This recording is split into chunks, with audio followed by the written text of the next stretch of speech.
ఉమ్మడి ఆదిలాబాద్, నిజామాబాద్, మెదక్, కరీంనగర్ పట్టభద్రుల ఎమ్మెల్సీ ఎన్నికల నామినేషన్ల ప్రక్రియ ముగిసింది.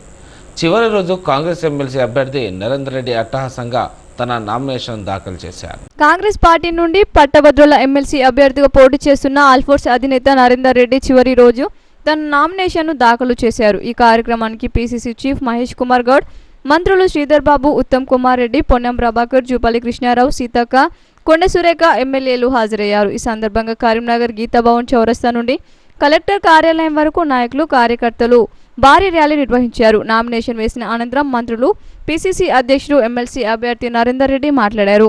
పెద్ద సంఖ్యలో పట్టభద్రులు తరలి రావడంతో ఎమ్మెల్సీ ఎన్నికల్లో నరేందర్ రెడ్డి విజయం ఖాయమైపోయిందన్నారు. అయినప్పటికీ నాయకులు, కార్యకర్తలు ఎన్నికల సమయం వరకు నరేందర్ రెడ్డి గెలుపు కోసం కష్టపడి పనిచేయాలని సూచించారు. మరి ఏ ఆశయం కొద్దైతే నాకు ఈ కాంగ్రెస్ పార్టీ ఇచ్చిందో తప్పకుండా నెరవేరుస్తానని చెప్పేసి కోరుకుంటున్నాను. ఇవాళ గౌరవ రాష్ట్ర ముఖ్యమంత్రి వర్యులు రేవంత్ రెడ్డి అన్న గారి ఆధ్వర్యంలో రాష్ట్రం చాలా ఫాస్ట్ గా ముందుకు సాగిపోతుంది. పెద్దలు ఇప్పటి వరకు ఎన్నో చెప్పారు, మీకు కొన్ని విషయాలు చెప్తాను. 90 రోజుల్లో డిఎస్సి నోటిఫికేషన్ నుంచి రిక్రూట్మెంట్ వరకు జరిగింది అంటే ఇంతవరకు చరిత్రలో ఎప్పుడు జరగలేదు. ఓన్లీ ఈ కాంగ్రెస్ పార్టీ ఆధ్వర్యంలో 90 రోజుల్లో నియామకాలు జరిగినాయి. అంతేకాకుండా మరి గత 24 సంవత్సరాల నుంచి పెండింగ్ లో ఉన్న ప్రమోషన్లు అన్నీ కూడా మరి చకా ఓవర్ నైట్ లో చాలా ట్రాన్స్పరెంట్ గా జరిగి ఉన్నాయి. ఈ విధంగా మరి ఎంతో గవర్నమెంట్ ఉద్యోగులు కావచ్చు, ప్రైవేట్ ఉద్యోగులు కావచ్చు, పెండింగ్ లో ఉన్నాయన్నీ కూడా చాలా చకా ముగిస్తూ మన ముఖ్యమంత్రి వర్యులు దూసుకుని ముందుకు వెళ్తున్న ఈ తరుణంలో తప్పకుండా మరి నేను గెలిచి వారికి ఒక గిఫ్ట్ ఇస్తానని చెప్పేసి కోరుకుంటున్నాను.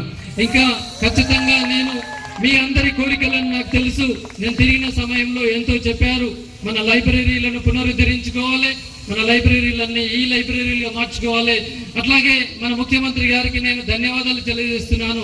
హెల్త్ కార్డ్స్ విషయం కావచ్చు, కాంట్రాక్ట్ తర్వాత గెస్ట్ ఫ్యాకల్టీలో 010 పే స్కేల్ కావచ్చు, 31701 కింద ఉన్న మిగతా పెండింగ్లు కావచ్చు, ఇవన్నింటినీ ఖచ్చితంగా మన ముఖ్యమంత్రి గారు ఖచ్చితంగా చాలా స్పీడ్గా అవన్నీ నెరవేరుస్తారని ఆశాభావంతో నేను ఉన్నాను.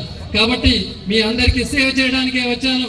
ఇవాళ ఒక ఆయనే మరి కులాలలో చిచ్చు పెడుతూ పోటీకి వస్తున్నాడు, ఒక ఆయనే మతాలతో చిచ్చు పెడుతూ పోటీకి వస్తున్నాడు. కానీ నరేందర్ రెడ్డి మాత్రం అందరినీ ఏకం చేయడానికి ఈ పోటీలు